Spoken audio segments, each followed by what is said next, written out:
بسم اللہ الرحمن الرحیم۔ معزز سامعین، جیسا کہ آپ جانتے ہیں کہ اس دنیا میں انسان مختلف قسم کے کام کرتا ہے، کچھ اپنی بنیادی ضروریات پوری کرنے کے لیے اور کچھ زندگی کے مقاصد کو پورا کرنے کے لیے۔ کچھ کام چھوٹے ہوتے ہیں اور کچھ کام بڑے ہوتے ہیں۔ روزمرہ زندگی میں انسان کھاتا پیتا ہے، گھر بناتا ہے، شادی کرتا ہے، مال کمانے کے مختلف طریقے اختیار کرتا ہے۔ اسی طرح دین کے معاملے میں انسان جو چاہتا ہے اختیار کرتا ہے، جو چاہتا ہے چھوڑ دیتا ہے، پھر اپنی سوچ کے مطابق جو چاہتا ہے سوچتا ہے، جو چاہتا ہے بولتا ہے، اور وہ یہ بھول جاتا ہے کہ جو کچھ وہ اس دنیا میں کر رہا ہے اس کا ریکارڈ بھی تیار ہو رہا ہے اور سب کچھ لکھا جا رہا ہے۔ ہمیں یہ بات یاد رکھنی چاہیے کہ یہ دنیا ایک امتحان گاہ ہے۔ اس دنیا میں انسان کو جو کچھ ملا ہے وہ امتحان کے لیے ہے۔ یہ سب کچھ وقتی طور پر ہے، اور ان سب نعمتوں کا جو ہمیں اس دنیا میں ملی ہیں ان کا ایک دن ہمیں حساب دینا ہوگا۔ ہم سے پوچھ گچھ ہوگی کہ ہم نے انہیں کن کاموں میں استعمال کیا، تو اس وقت ہمیں شدت سے احساس ہوگا کہ کاش ہم نے اپنی آئندہ زندگی کے لیے کچھ آگے بھیجا ہوتا، کیونکہ اصل زندگی تو انسان کے مرنے کے بعد شروع ہوتی ہے۔ اس دنیا کی زندگی میں ترقی و کامرانی اور خوشحالی کے حصول کے لیے جو کچھ حاصل کیا ہوگا وہ سب پیچھے رہ جائے گا۔ پھر قیامت کے روز سب کا نامہ اعمال سامنے ہوگا اور انسان بے قرار ہو کر پکار اٹھے گا کہ ایک ایسی کتاب ہے جس میں نہ کوئی چھوٹی بات چھوڑی گئی ہے نہ بڑی بات، یعنی سب کچھ اس میں موجود ہے۔ تو سامعین، یہ نامہ اعمال اصل میں کتاب زندگی ہے، یعنی اس دنیا کی زندگی میں انسان نے جو کچھ بھی کیا ہوگا اور اس کا اعمال نامہ جو فرشتوں نے تیار کیا ہوگا وہ اس کے دائیں یا بائیں ہاتھ میں دے دیا جائے گا۔ اس وقت مجرموں کی حالت نہایت غیر ہوگی، وہ ڈر رہے ہوں گے، یعنی اللہ سبحانہ تعالیٰ کے نافرمان سرکش لوگ اسے ڈرتے ہوئے دیکھیں گے، کیونکہ انہیں احساس ہو جائے گا۔ وہ اپنے جرائم دیکھ لیں گے اور وہ کہیں گے، ہائے میری بربادی، کیا ہو گیا اس کتاب کو۔ یعنی جب اس کا مشاہدہ کریں گے تو بول اٹھیں گے کہ ہماری کوئی چھوٹی بڑی چیز، کوئی بھی ہمارا کام ایسا نہیں جو اس کتاب میں یعنی اعمال نامے میں درج نہ ہو، اور دنیا میں جو کچھ عمل انسان نے کیے ہوں گے وہ سب وہاں درج ہوں گے۔ فرشتوں نے بندوں کا نامہ اعمال جو لکھا ہوگا وہی بندوں کو دیا جائے گا، کچھ کے دائیں ہاتھ میں اور کچھ کے بائیں ہاتھ میں، اور جزا اور سزا بھی اسی کے مطابق دی جائے گی۔ تو سامعین، بات یہ ہے کہ انسان کو اس روز اس کا نامہ اعمال دکھایا جائے گا اور وہ اسے دیکھ کر اپنے آپ کو ہی کوسے گا، اپنے خبیث اعمال کو دیکھ کر واویلا کرے گا اور پریشان ہوگا۔ ایک بات یاد رکھیے کہ ہمارے نامہ اعمال میں دو طرح کے گناہ شامل ہوں گے، ایک صغیرہ گناہ اور دوسرے کبیرہ گناہ۔ صغیرہ اور کبیرہ گناہ کیا ہے؟ حضرت ابن عباس رضی اللہ تعالیٰ عنہ اس کی مثال دیتے ہوئے کہتے ہیں، جیسے کبیرہ زور سے ہنسنا اور صغیرہ مسکرانا۔ یہ ایک مثال ہے، اگرچہ مسکرانا یا ہنسنا کوئی گناہ نہیں ہے، ہیں تو دونوں ہنسی کی قسمیں۔ حضرت سعید بن جبیر رضی اللہ تعالیٰ عنہ کہتے ہیں کہ ایک ہی عمل بعض اوقات بہت سنگین ہوتا ہے اور بعض اوقات اس کا چھوٹا ورژن ہوتا ہے۔ صغیرہ سے مراد چھوٹے گناہوں میں ملوث ہونا ہے، جیسے بوس و کنار کرنا، اور کبیرہ میں زنا شامل ہے۔ امام قرطبی رحمۃ اللہ علیہ فرماتے ہیں کہ انسان کی ہر چیز اس کے اعمال نامے میں لکھ دی جاتی ہے، یہاں تک کہ بیماری کی حالت میں انسان کا ہائے ہائے کرنا بھی تحریر کیا جاتا ہے۔ قیامت کے روز لوگوں کو اپنے نامہ اعمال کے بارے میں یہ شکایت ہوگی کہ اس میں تو ہر چیز کو ریکارڈ کیا گیا ہے۔ وہ یہ نہیں کہے گا کہ ہم پر ظلم ہوا ہے، یہ کیوں لکھا گیا ہے۔ اس پر انہیں اعتراض نہیں ہوگا کہ یہ کیوں لکھا گیا، بلکہ انہیں پریشانی اس بات کی ہوگی کہ ہر ایک چیز اس میں لکھی گئی ہے، سب کچھ لکھا گیا، اور پھر یہ کہ لوگ اسے اپنے سامنے پائیں گے۔ اس روز کسی پر ظلم نہیں ہوگا، نہ نیک لوگوں پر ظلم ہوگا اور نہ ہی گناہگاروں پر ظلم ہوگا۔ نہ نیک لوگوں کی اطاعت میں کوئی کمی کی جائے گی اور نہ گنہگاروں کے عذاب میں کچھ اضافہ کیا جائے گا، کیونکہ اللہ سبحانہ تعالیٰ کسی پر بھی ظلم نہیں کرتا۔ قرآن حکیم کی سورہ الانبیاء میں ارشاد ہے، جس کا مفہوم ہے ہم قیامت کے دن ایسے ترازو رکھیں گے جو عین انصاف ہوں گے، پھر کسی شخص پر کوئی ظلم نہیں کیا جائے گا، اور اگر رائی کے ذرے کے برابر عمل ہوگا تو اس کا بھی حساب کیا جائے گا۔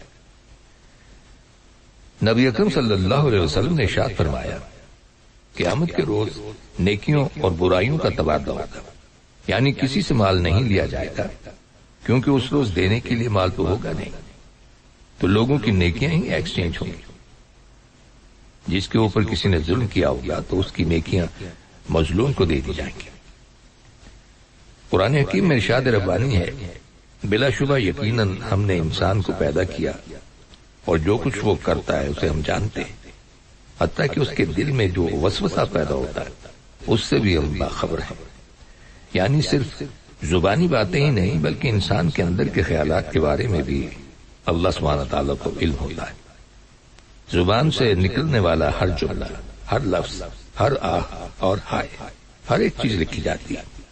فرشتہ ہر بات اور ہر کلام تحریر کر لیتا ہے، خواہ وہ اچھا ہو یا برا ہو، یہاں تک کہ فرشتہ انسان کی یہ بات بھی لکھ لیتا ہے جب انسان کہتا ہے میں نے کھایا، میں نے پیا، میں گیا، میں آیا، میں نے دیکھا، ہر ایک بات تحریر کی جاتی ہے۔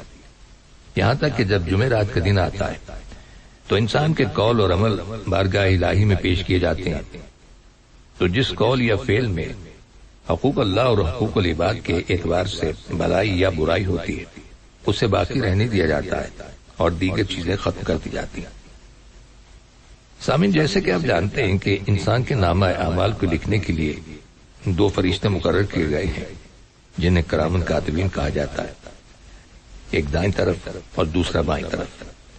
جو دائیں طرف کا فرشتہ ہے وہ انسان کی نیکیوں کو ریکارڈ کرتا ہے، اور جو بائیں جانب کا فرشتہ ہے وہ ہماری برائیوں کو ریکارڈ کرتا ہے۔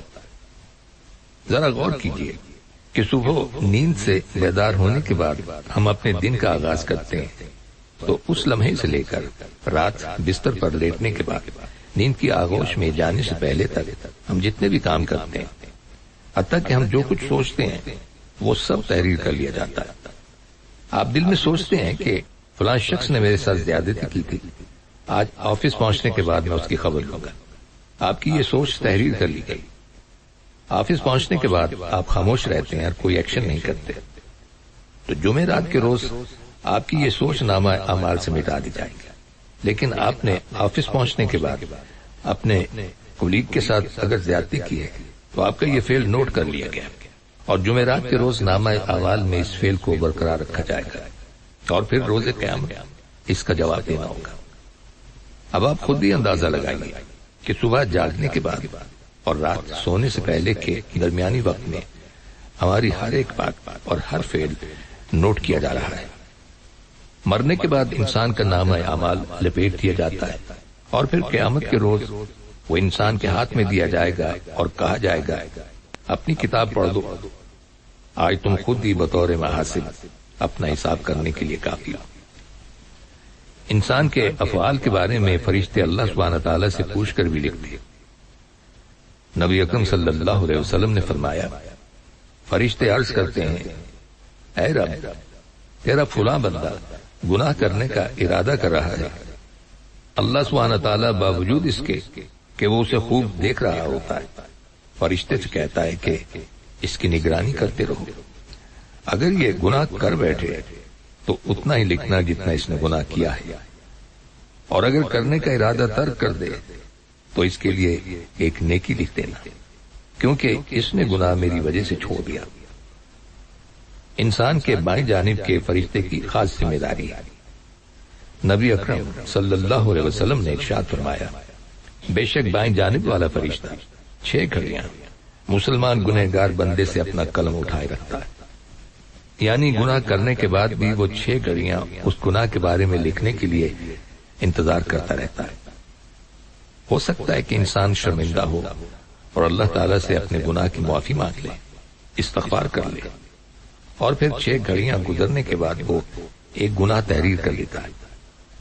جو لوگ سو رہے ہیں، نابالغ بچے، مجنون اور پاگل، جب تک کہ انہیں ہوش نہ آ جائے، ان سب سے بھی قلم اٹھا لیا گیا ہے۔